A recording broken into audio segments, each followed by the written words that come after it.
Sadar. Terus kalau ada orang bilang, Ri, lu kok nggak sadar-sadar sih, Ri? Udah tanya sama dia. Berarti selama ini pingsan. Nah, iya dong, sadar itu apa? Gitu loh. Aware. Nah, berarti maling sadar. Karena sadar itu aware, karena maling itu aware.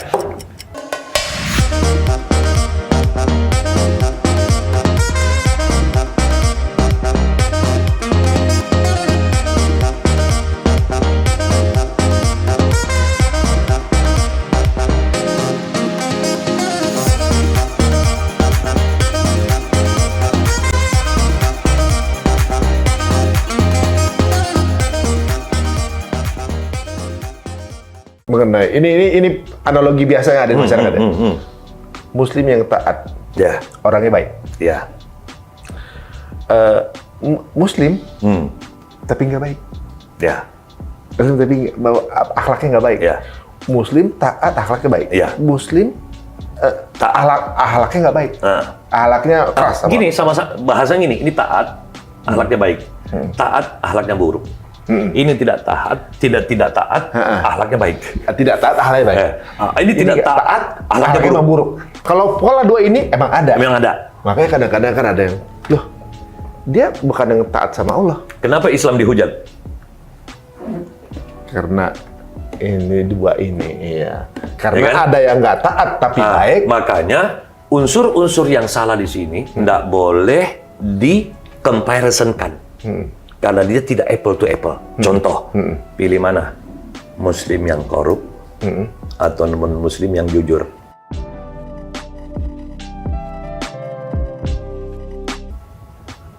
Itu nggak boleh, itu tidak apple to apple. Tapi itu yang dibawa sebagai narasi. Karena itu ayat sesat. Bagi orang yang setengah imannya kena. Iya, yang ini maksudnya yang digoyang ini. Nah, iya. Yang di sini yang digoyang kan? Iya. Gitu kan? Jadi kalau dia tidak paham, tidak sadar, nggak bisa. Gitu loh. Cuman pertanyaannya, kan kembali kepada rumus kita. Singkatan. Kita tidak bisa apa kalau kita tidak tahu apa itu apa. Hampir mirip bahasa Madura, ketebak tak iya. Ya nggak? Ketebak tak iya dah. Kita tidak bisa apa kalau kita tidak tahu apa itu apa. Nah sekarang gue tanya, Ri, lu sadar nggak, Ri? Apa tuh? Lu sadar nggak? Dalam kondisi sadar nggak? Sadar. Apa itu sadar? Sadar ya, nggak ngantuk, nggak tidur. Berarti sadar standar apa itu? Standar dokter. Sadar. Terus kalau ada orang bilang, Ri, lu kok nggak sadar-sadar sih, Ri? Udah tanya sama dia. Berarti selama ini pingsan. Nah, iya dong, sadar itu apa? Gitu loh. Aware. Nah, berarti maling sadar. Karena sadar itu aware, karena maling itu aware. Sadar itu adalah kita. Nah, ini contoh. Mas siapa itu? Nggak apa-apa, in frame, nggak apa-apa. Ini. Nggak apa-apa. Kita ambil contoh nih ya. Siapa namanya? Ari. Nggak apa-apa, dia maksudnya setengah pun nggak apa-apa. Ri, lu dalam kondisi sadar nggak? Sadar. Yakin? Yakin. Waktu lu pilih baju ini tadi, lu sadar nggak? Sadar. Boleh saya tes kesadaran lo? Boleh. Berapa kancing yang lu pasang? Nggak tahu. Lah ya, berarti lu sadar nggak itu? Sekarang ini kancing kan yang lu yang pasang sendiri. Sadar tapi nggak ngeh. Nggak. Nggak itu namanya apa? Thank you, Ri. Oh. Sadar itu berarti. Sekarang kita kembali kepada agama. Kenapa agama menuntut kita senantiasa berzikir, terutama kepada Allah? Supaya selalu ingat sama Allah. Apa itu ingat? Bisa nggak kita ingat kalau nggak sadar? Ya, nggak bisa. Nah, kalau gitu apa itu sadar? Kalau itu tidak pernah kita kupas, kapan kita sadar? Conscious ya. Ya, conscious. Karena manusia itu digoda oleh subconscious atau unconscious. 88% kehidupan kita didirect oleh subconscious kita. Sampai kita mengatakan, gua memang begitu. Sekarang saya tanya, apa itu gua? Gua itu di salah satu tempat yang ada lubangnya, itu gua. Iya kan? Apa itu gua? Makanya kita kembali belajar agama, tidak ubahnya belajar untuk tahu diri. Berarti sebenarnya kalau sadar, Sekarang, kalau gitu, apa itu diri? kita tuh sadar kalau lagi nggak sadar. Atau kita nggak sadar kalau kita lagi nggak sadar. Nah, coba ya. Struktur itu ada 4. Ada orang sadar kalau dia sadar. Ada orang sadar kalau dia tidak sadar. Ada orang tidak sadar kalau dia sadar. Ada orang tidak sadar kalau dia tidak sadar. Kebanyakan berarti yang dimakan. Dia nggak sadar kalau dia nggak sadar. Setuju. Dia tidak sadar Kalau kalau dia dia, lagi itu nggak tidak sadar. sadar. Dia tidak tahu kalau dia itu wajib tahu. Akhirnya karena dia tidak tahu kalau dia tidak tahu, dia kira dia mikir. Atau dia mikir, dia pikir dia itu mikir. Nggak, dia pikir dia mikir. Iya. Nggak tahu nggak lagi mikir. Nggak lagi mikir. Produknya bunyinya gini, Ri. Setelah saya pikir-pikir, saya tonjok dia. Itu produk dia tuh. Setelah saya pikir-pikir, saya nggak mau nikah. Setelah saya pikir-pikir, saya nggak mau bayar utang gua. Loh, berarti lo nggak mikir dong. Masa utang lo nggak bayar? Masa lu nonjok orang ya? Iya kan? Jadi ada kelalaian dalam pemahaman tentang diri. Iya. Kalau tidak paham, disebut tidak tahu diri. Jangan marah dong. Jangan marah dong. Kalau orang bilang lu tidak tahu diri loh. Iya, iya, Iya kan? iya. Yes, tapi orang banyak yang merasa dirinya tahu diri, malah sebenarnya lagi nggak tahu diri. Itu namanya sotoy. Sotoy ya? Sok tahu. Kalau yang sekarang ini, kalau misalnya saya lagi dengar kajian, gitu, atau lagi belajar sesuatu, atau lihat apalah di YouTube, atau misalnya saya butuh tahu sesuatu, saya lihat tutorial di YouTube, gitu kan. Makin dilihat tutorial, makin denger ceramah misalnya, atau dengerin motivasi segala macam, makin tahu kalau kita tuh sebenarnya banyak yang belum tahu. Yes. Jadi maksudnya saya setuju. sadar kalau saya tuh nggak sadar. Saya setuju. Karena apa? Orang kalau dia berhasil belajar, dia semakin tahu kalau dia goblok. Masih goblok. Saya ini, saya merasa sukses belajar kalau saya ketemu dengan gobloknya saya. Banyak orang pikir kebalik. Begitu kita sudah dokter, orang bilang orang pintar loh. Salah loh. Gue dokter karena gue goblok. Dan gue jadi dokter, gue semakin tahu kalau gue itu gobloknya luar biasa. Tapi kenapa ada orang begitu sarjana dia mengaku orang pintar? Iya. Ada juga sarjana nggak kurang pinter, tapi ada dukun juga nggak kurang pinter. Yang salah sebenarnya bukan dia, Kenapa emang? yang datang ke sana. Oh iya. Iya kan? Berarti dia orang bodoh. Sejak kapan ada dukun, Ri, ngundang orang? Iya. Orang yang datang. Orang Ri. yang datang. Orang yang menyebut dia orang pintar. Dia kadang-kadang tidak mengaku. Iya. Orang pinter yang nyebut pasti orang bodoh. Ya, dan akhirnya konsep diri ini yang saya sedih kenapa justru ilmu manusia ini tidak diajarkan di sekolah. Kita sudah sampai pada struktur negara kita berpindah-pindah konsep. Ya, pendidikan mandiri, pendidikan apalagi merdeka sekarang ya. Ada yang disebut dengan berkarakter. Sekarang saya tanya, karakternya siapa? Karakter itu apa? Nah, iya, kan di Indonesia ini kan sering kali kita menggunakan kata yang kita potong, tidak selesai. Gitu? Contoh, Ri, saya ngomong sama Ari nih, Ri, jadilah orang yang berakhlak. Selesai nggak itu kalimat? Tidak. Maling lu pikir nggak berakhlak? Berakhlak, itulah akhlaknya dia, akhlak maling. Akhlak buruk. Iya kan? Oh. Jadilah orang yang berakhlak. Akhlak apa dulu? Akhlak apa dulu? Oh. Itu kalimat yang tidak tuntas itu. Mestinya jadilah orang yang berakhlakul karimah. Ya kan? Dipotong-potong. Ini sejak tahun berapa dulu saya serang nih ya. Ini paling banyak.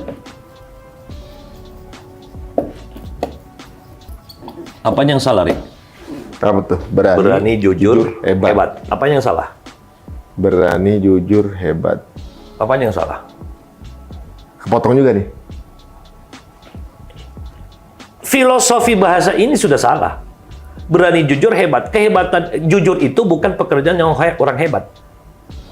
Berani, jujur itu pekerjaan orang normal. Jadi sekarang saya bicara dulu tentang efek buruknya nih ya. Efek buruknya nih kalimat. Akhirnya banyak orang tidak jujur. Kenapa? Gue bukan orang hebat, Ri. Iya. Ya kan? Sekarang hanya orang hebat yang bisa jujur. Gue gimana? Gue bukan orang hebat, bro. Kita? Iya. Jadi boleh dong nggak jujur. Iyalah. Iya. Akhirnya semua saya keliling tempat orang bekerja selalu bilang, Pak, awalnya Pak, kami juga jujur.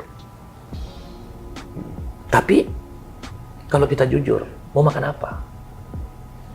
Coba itu. Nah. Ada juga Om. Apa itu? Berani jujur hebat. Jujur apa dulu? Nah itu dia. Saya korupsi dong, gitu kan? Hebat kan? Wah, hebat gue. Ya katanya gue jujur hebat. Hebat. Ya, aku Nah. saya korupsi. Jadi, harus diganti berani jujur normal. Supaya orang yang tidak jujur tahu kalau dia tidak normal. Iya. Makanya saya kalau ganti nih kalimat, ganti berani jujur normal. Supaya orang yang tidak jujur tahu kalau dia itu tidak normal. Jadi jangan bikin kalimat gitu yang akhirnya mendatangkan ambigu fikir, karena otak ini, ya, kan tadi kita sudah jelaskan, diri itu diperintah berpikir. Kenapa disuruh diperintah berpikir? Apa itu gitu? Karena diri itu kalau tidak pakai dalam fikir, maka dia menjadi korban pikiran. Sering nggak ngalami ada kondisi gini, Oh, gue pikir, itu korban pikiran. Oh, gue pikir dia jujur gitu. Korban pikiran, tak? Karena kamu tidak menyelesaikan pikiran. Tidak berpikir. Pikir, oh dia jujur, dia nurut aja. Iya. Makanya kenapa dikuasai pikiran. Coba cek di Al-Quran berapa kali Allah mengatakan perintah berpikir. Sungguh yang demikian terdapat tanda-tanda bagi kaum yang berpikir. Apa itu berpikir? Berpikir untuk apa? Ya berpikir terhadap alam semesta. Alam semesta itu banyak ayat-ayat yang seperti ini. Itu daerah bebas korupsi. Apa yang salah? Boleh korupsi berarti? Nggak boleh dong, bebas. Loh, saya keliling di kantor-kantor pajak. Saya bilang, saya masuk lift, tulisan daerah bebas korupsi. Gue komplain, Iya. Ini bener analoginya seperti zaman dulu tuh ya. Zamannya ada satu, kayak dua ikutan di salah satu channel musik gitu ya. Cuma ada apa namanya campaign no free sex. Lah iya. Nah kemudian yang biasa open BO juga ikutan no free sex. Kok no free sex? Seks harus bayar kan? Iya. Iyalah. Gak ada yang gratis katanya. Betul. No free.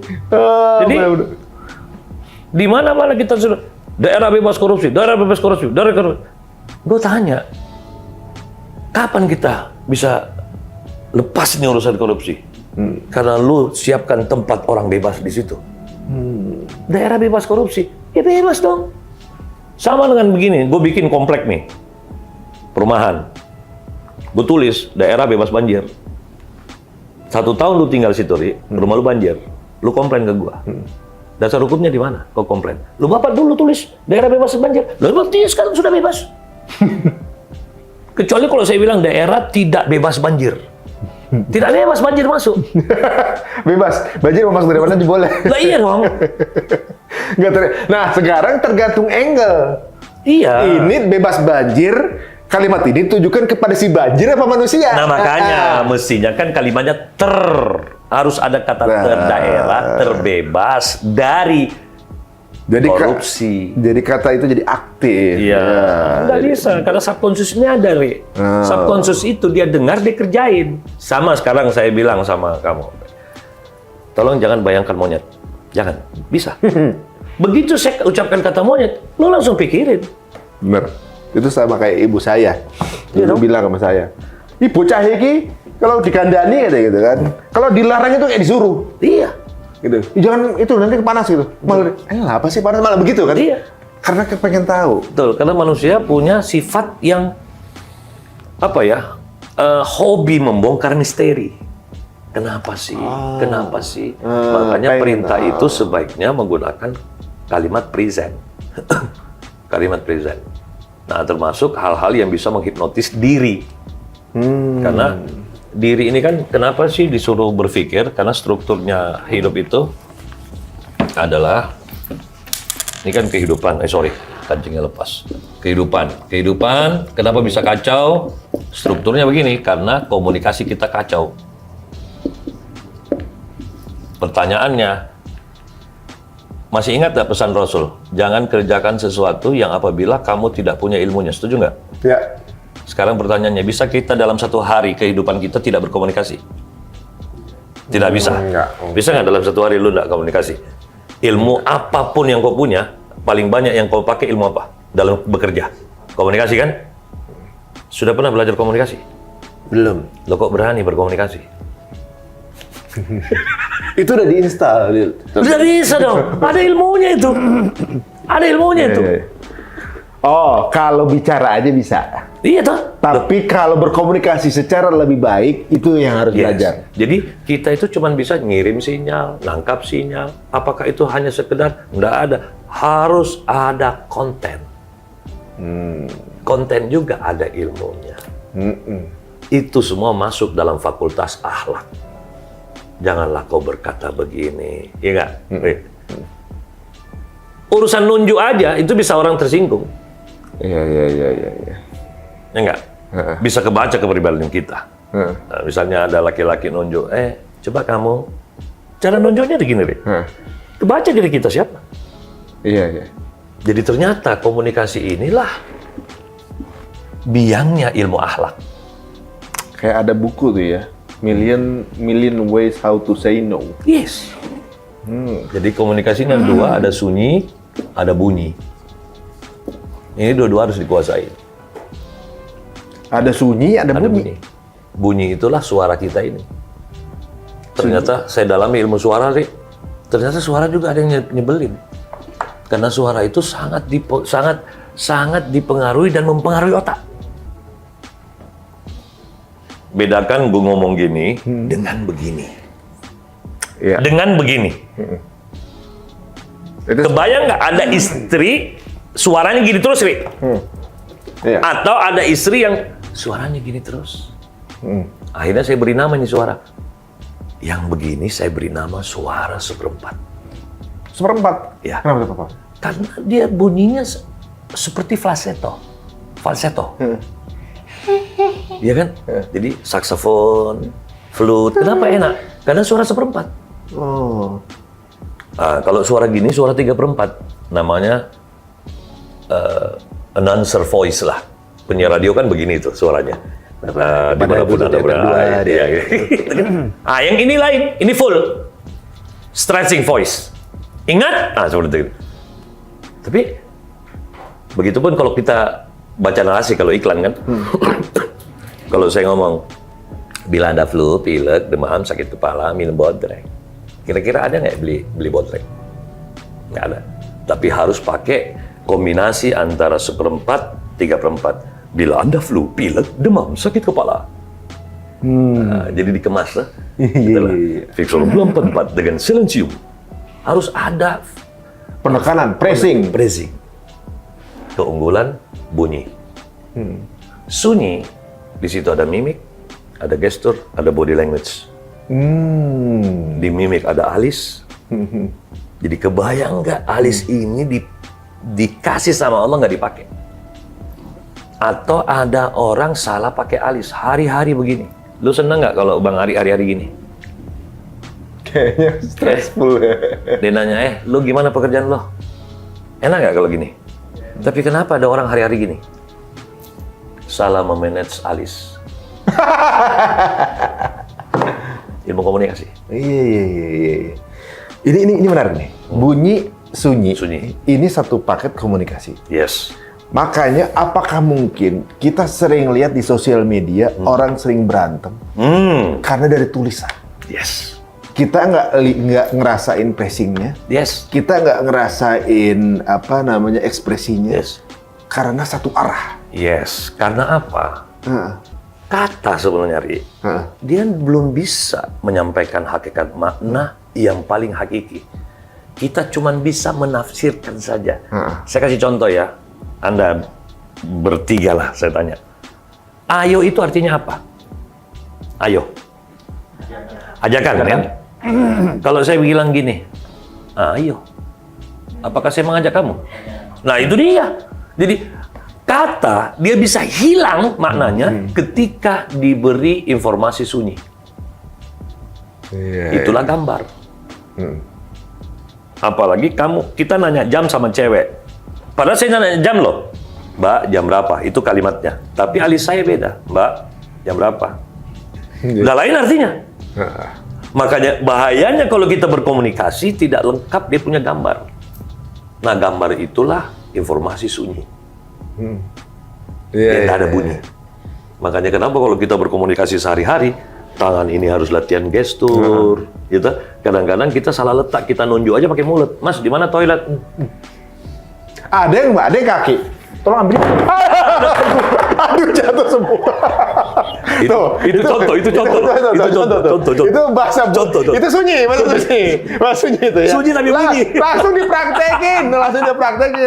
Aduh, bener banget teman-teman ya. Kalau kadang-kadang orang maksudnya bercanda satir di sosial media, ada suatu apa yang lucu gitu, komen gitu misalnya, orang maksudnya sambil bercanda doang gitu. Ah, lu aja nggak tahu gitu. Iya, misalnya gitu. betul. Padahal kalau misalnya maksudnya orang itu mungkin ngirim begini.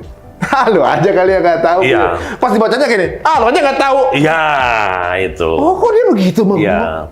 Kok tegas sih? Akhirnya lucunya ketika dibawa ke ranah pengadilan, dia nggak mau mengakui. Dia selalu mengemas dengan maksud gua. Makanya keluarlah falsafah. Jangan kamu terlalu cepat mencatat sebuah maksud di pikiranmu apabila kau belum bertanya kepada yang menyampaikan. Itu kayaknya ada ayatnya ya? Ada. Iya. Ada. Jangan kamu tuangkan semua yang ada di pikiranmu ya? Oh. Ada. Oke? Iya. Kita lanjutin. Kalau gitu, kenapa komunikasi itu kacau? Karena jiwa kacau. Pertanyaannya, mau nggak kita disebut sakit jiwa? Nggak mau. Kalau gitu, apa itu jiwa? Merek kopi. Jadi, jiwa ini produk daripada hati. Pertanyaannya, apa itu hati? Hati ini adalah sesuatu yang bolak-balik. Kenapa dia bolak-balik? Karena inilah sebenarnya yang disebut dengan pikiran. Maju, mundur, mondar, mandir, apalagi Rik? Kasak, kusuk, apalagi. Itu namanya kolb. Jadi kolb itu gini dia. Kenapa dia begini? Karena belum ada pilihan. Kapan dia pilih dan bersusun, itu jadi jiwa. Kenapa ada orang bolak-balik? Karena kurang data. Jadi yang membuat hati lama karena kurang data, kurang ngaji. Ya mukalibul qulub, hati yang Kita lanjut. Kenapa data itu kacau? Salah induksi. Jadi, kamu tanya, perhatikan, di dalam diri manusia ada segumpal sel. Apabila sel ini buruk, maka buruklah kehidupannya. Apabila sel ini baik, maka baiklah kehidupannya. Selesai. Yang dimaksud dengan sel tersebut adalah proses induction. Sampai terciptalah kolb, dan kolb ini menjadi jiwa. Jiwa itu paten. Contoh, hari-hari makan bakso. Besok saya tanya, Mas Ari mau makan apa? Oh, Om, pasti bakso. Kenapa kamu tahu? Saya sudah baca jiwanya. Jadi, jiwa adalah hasil kolb yang diambil keputusan, dan keputusan itu bertumpuk. Maka, keluarlah result. Iya, result. Berarti disinilah nih proses menganalisa jatuhnya. Inilah kolb result itu jadi jiwanya. Yes. Salah belajar, hati salah, keputusan salah, cara kita berakhlak salah, hidup kita jadi salah. Jadi berkomunikasi yang baik. Ini akhlak ini. Jadi orang orang berakhlak itu berkomunikasi baik dengan orang lain. Yes. Dan komunikasi bukan cuma ngomong berarti. Bukan.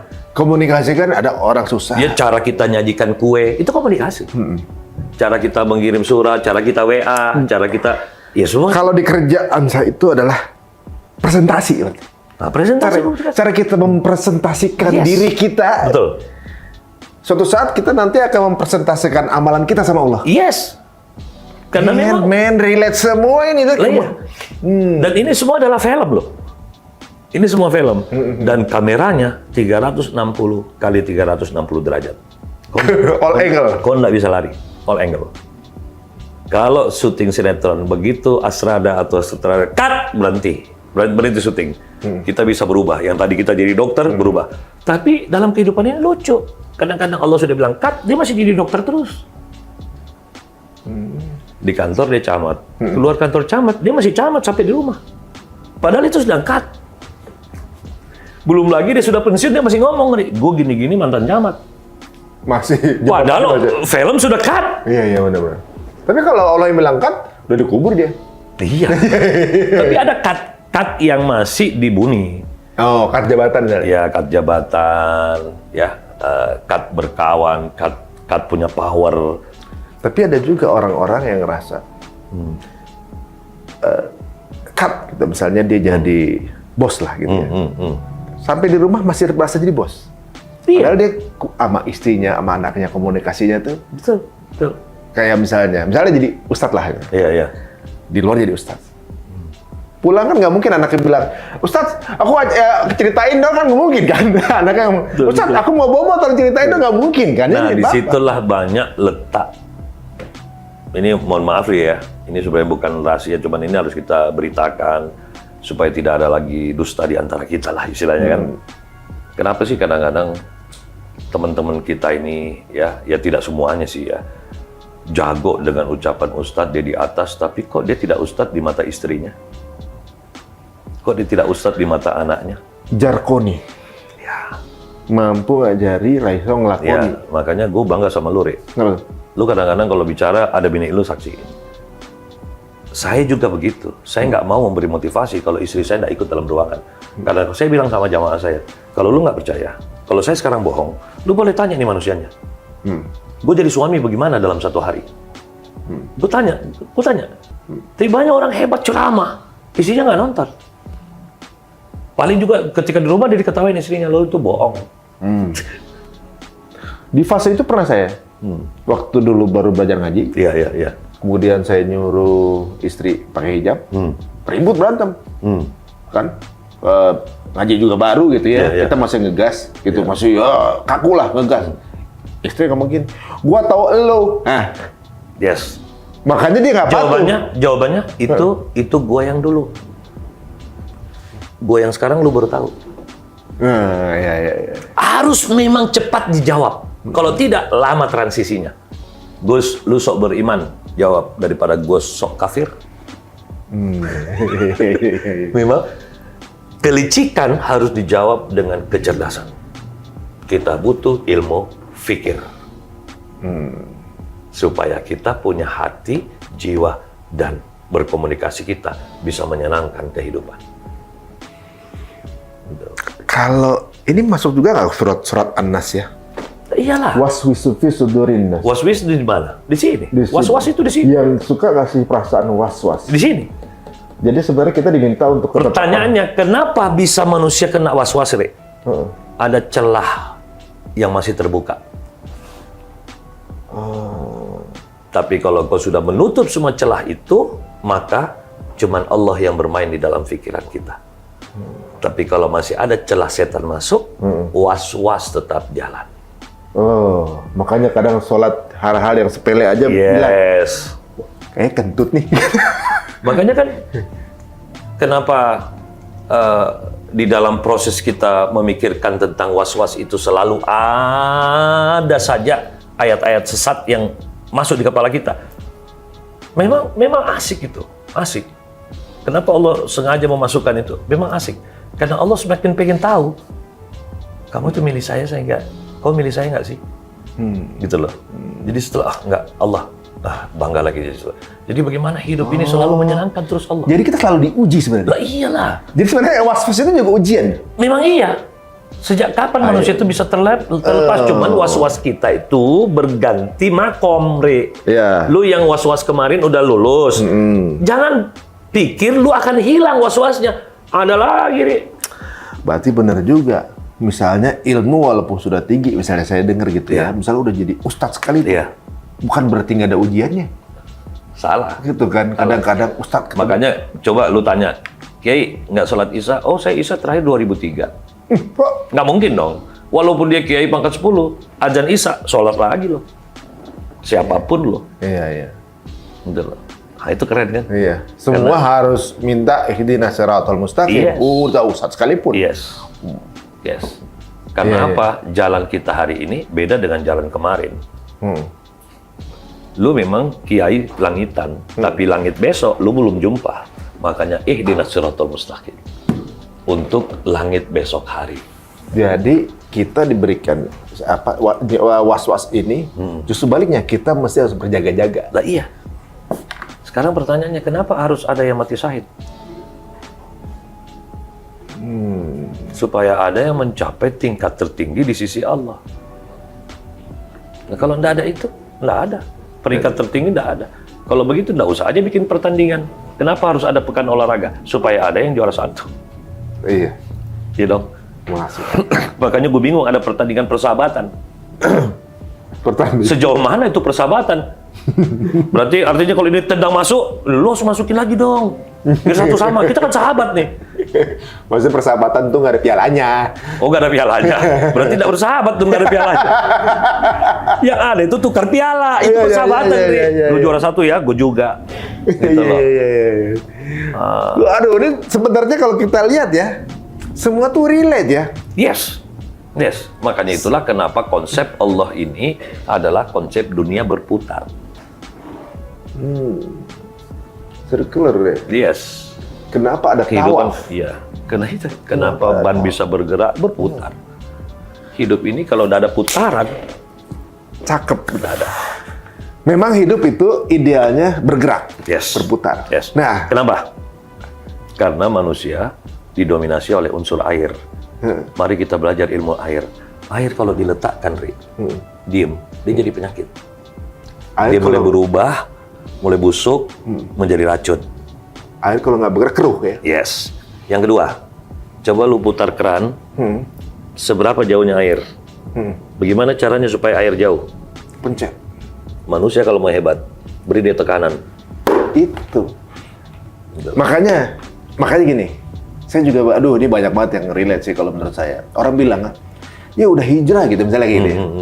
Udah means berarti udah selesai kan gitu. Iya. Padahal kalau Rasulullah SAW hijrah itu the journey kan. Ya, Justru perjalanannya itu yang berhijrah kan. betul. Selama kita depan, misalnya kita nggak, depan kita bukan jannah, berarti kita belum selesai sebenarnya. Betul. Berarti Tapi gini, saya tidak memposisikan orang yang ngomong itu salah, enggak. Mungkin kembali lagi kepada hukum komunikasi, mungkin yang dimaksud beda dan apa yang ulama-ulama pada saat itu jelaskan juga beda. Jadi sebenarnya hakikat hijrah itu tidak harus nyampe hari ini. Tapi the process. Yes, ini kan jalan. Ini Allah, ya. Ini lahir. Apa sih itu taubat? Taubat itu kembali. Oke? Mungkin kita pada saat itu jalannya di sini. Mungkin di sini. Kita ada hidup yang Allah buat kita naik. Inilah yang enak-enak. Oke. Ini yang tidak enak. Orang diuji kaya. Karena dia hidupnya di atas, kalau ini terus dijalankan, ada Allah nggak di sini? Nggak ada. Ada Allah nggak di sini? Nggak ada. Allah ada di sini. Dia menunggu kita di jalannya yang dia sudah tentukan. Jadi kalau orang kaya itu, supaya dia bisa matching dengan frekuensi, dia harus turun sendiri. Begitu pula orang yang diuji sama Allah, dibuat kehidupannya nggak enak. Dia harus naik. Supaya dia ada di tali agama yang kuat. Tali agama Allah ya. Nah, ini kadang-kadang enggak. Allah uji dia ke atas, kayak melayang dia ke atas. Jadi, makanya saya selalu bilang, Ri, Bu, kalau orang itu miskin, dia baik. Bu, bukan suudon, Ri, ya. Belum 100% nilainya dari saya, kalau dia orang baik. Saya belum percaya. Saya boleh percaya orang itu baik, kalau dia sudah kaya, kuat, penguasa, punya pangkat tinggi, terus dia baik. Itu orang baik. Sumpah itu orang baik. Karena udah dikasih ini, tetap turun. Yes. Nah, banyak orang baik ya karena dia kere. Ya. Contoh, gue sabar om, hari-hari makan tempe nasi. Nah iyalah lu kere. Yang sabar itu dia bisa beli macam-macam, tapi dia beli tempe banyak, dia makan sama orang lain tempe. Itu sabar. Oh iya bener, berarti zuhud itu bukan berarti dia ekonominya lemah. Iya. Karena sahabat-sahabat Nabi orang-orang kaya, Rasulullah juga orang kaya, Oh, tapi iya. memilih untuk hidup sederhana. Yes. Karena pilihannya. Yes. Bukan berarti emang kayak kalau emang orang ekonominya lemah ya hidupnya begitu emang keruan Iyalah, gitu kan. iyalah. Dia orang yang jadi 9 dari 10 sahabat Nabi kan orang wealthy, Iya. tajir gitu ya. Betul. Tapi yang memilih untuk hidup sederhana. Itu urusan dengan lifestyle. Heeh. Kebalik. Itu orang, seandainya saya punya power, saya tonjok dia. Oh berarti lu belum sabar. Karena kapan kau dikasih power, kau sudah tonjok orang. Malah nggak di. Mestinya gimana? Dia kuat, Ri. Dia anaknya jenderal. Dia lebih besar. Dia lebih benar. Tapi dia putuskan, enggak, saya nggak nonjok. Kenapa? Gua bukan tukang tonjok. Keren tuh manusia. Berarti sama kayak kalau saya punya banyak duit, wah sedekah tuh segitu. Salah. Nggak banyak duit, kalau belum bisa sedekah, sedekah. Karena hukum sedekah itu kan bukan banyak. Bukan karena banyak persentase.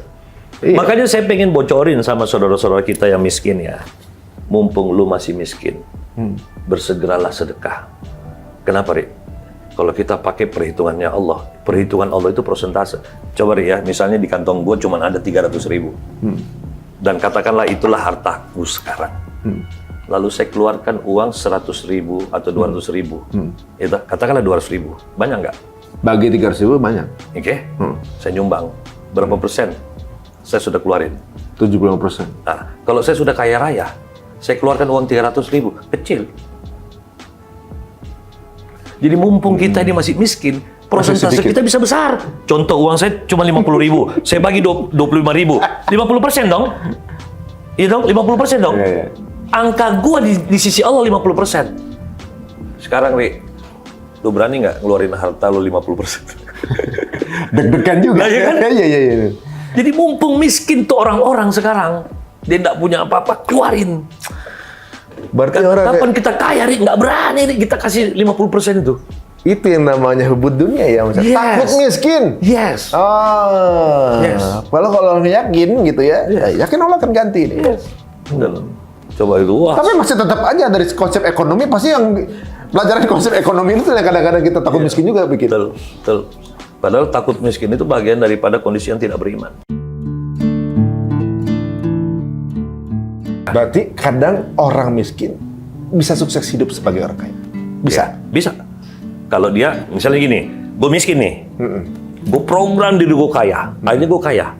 Tapi pertanyaannya, apakah saya bisa sukses hidup menjadi orang kaya?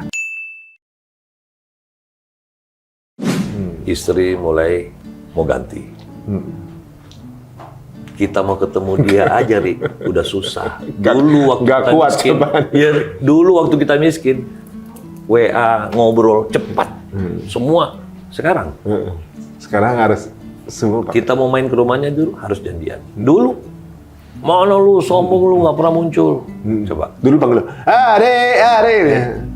coba. Sekarang, jaim. Emang ya. Betul. Makanya saya dengar dari Ustadz itu bilang bahwa banyak belum tentu cukup, sedikit belum tentu kurang. Ya Allah. Karena ujungnya itu ada titik ketenangan tadi yang kita bahas. Ada titik ketenangan. Kalau orang sudah tenang di situ, dia tidak akan mencari lagi. Karena yang lain itu kan cuma warna, cuma hanya pantulan saja. Pantulan saja. Hakikatnya itu kan di sini. Bukan di situ. Ini kayaknya nggak cukup kayaknya kalau cuma sekali ngobrol nih ya. Kita nih kayaknya kayak kepala lagi dibelah-belah nih. Dibuka sini ada ini, dibuka ini ada itu gitu. Ini Masya Allah banget nih. Mudah-mudahan mau nih kita Nggak apa-apa, kita bagus kita buka lagi di sisi lain. Masih banyak nih mengenai hati belum. ya, hati, jiwa, Jiwa pikir. belum, pikir belum, Terus- macam-macam. Kenapa orang jalan ngelihat pakai mata, ini bilangnya hati-hati. Iya. Kenapa enggak mata-mata dong? Hati-hati. Karena yang melihat sebenarnya bukan mata, Hati. hati. Hati itu jantung apa lever? Nah itu juga belum. Hati itu bahasa majas. Tahan, ditahan. Saya juga sebenarnya udah Gatal juga mau tahu. Tapi saya kepengen yang di rumah juga gatal juga untuk ya lebih penasaran lagi. Iya. Karena ya kalau mau deep lagi nanti ikut kelasnya aja. Masya Allah. Nah, gitu. Bagaimana untuk tahu kenal lebih dekat dengan Om Bagus, mengusulkan Om Bagus? IG apa IG? Kalau IG itu anak-anak yang nge-direct. Om Bagus tuh jarang. Om Bagus paling kalau YouTube ya tuh Bagus Wahyudi official buka. Gitu.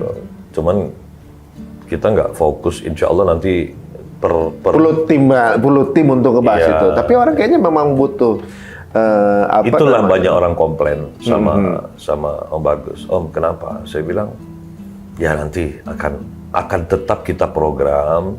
Hanya memang YouTube yang ada itu penggalan Om Bagus ngajar di mana dipotong-potong. Belum kepegang karena. Belum. Benar. Berarti beliau nih salah satu mungkin ilmunya di komunikasi. Tapi komunikasi yang di situ belum diterapkan. Iya. Betul. Aduh, memang setiap ada kekurangannya. Jadi diterapkan hanya ngajar karena Om Bagus Udah terlalu sibuk offline. Iya, jadi kalau orang bilang, kan kadang-kadang orang, Gus, lu jangan terlalu pikir dunia dong. Saya bilang, lu salah, brother. Sejak kapan gue kerja untuk uang? Sekolah gue aja gratis. Dan gue harus ngajar tiap hari. Gue lebih kasihan murid gue daripada diri gue. Karena kapan saya tidak fokus ngajar satu hari, saya kasihan mereka berapa orang yang haus ilmu ya. Jadi Om Bagus tuh Senin ketemu Senin, Ri. Tanggal merah di kampus kita itu kita hitamkan. Karena ini motivator school. Motivator kok libur. Iya. Kamu pernah jumpa nggak ada satu hadis atau ayat berbicara tentang perintah libur? Kan nggak ada. Istirahat Allah ciptakan cukup malam hari. Kuciptakan malam untuk istirahat bagimu. Tapi banyak yang pakai begadang. Nah. Itu bab selanjutnya. Bab selanjutnya. Ya, ini Jadi intinya itu ya buka di YouTube atau kalau sekedar hanya ini ya saksikan obrolan kita nanti di cerita untung. Masya Allah. Kita buat seri yang berlapis-lapis. Kita ngulik demi untuk kebaikan umat. Demi untuk perjuangan Rasul kita lakukan ini untuk mensupport perjuangan Rasul biar tidak sia-sia. Benar. Rasul itu sudah banyak wasiat untuk kita. Ya sudah perjuangannya, pengorbanannya, kok kita sia-siain, gitulah. Nggak apa-apa, kita nggak harus menjadi ustadz dulu, kita tidak perlu menjadi kiai dulu. Tapi perintah agama bukan untuk ustadz kan? Iya, perintah untuk umat. Maka kita sebagai umatnya Rasul berjuang apa yang kita miliki, apa yang kita tahu, sepengetahuan kita itulah. Kita nggak usah melampaui batas karena Allah juga nggak suka. Gitulah. Masya Allah, semua tuh terukur ya sebenarnya. Tadi dibilang apa, Om, jangan mikir dunia terus dong, akhirat juga. Apalagi akhirat gak bisa keraya kalau nggak dari effort dari dunia. Itu dia pertanyaan Om Bagus, mana ada sholat yang tidak di dunia? Nah iya, kalau udah di akhirat nggak bakal lagi. Nah, iya loh, jadi kita harus kejar dunia karena akhirat itu cuma bisa ditempuh lewat dunia. Jadi harus kejar dunia, sholat di dunia, puasa di dunia, sabar di dunia, ikhtiar di dunia. Jadi harus kejar dunia.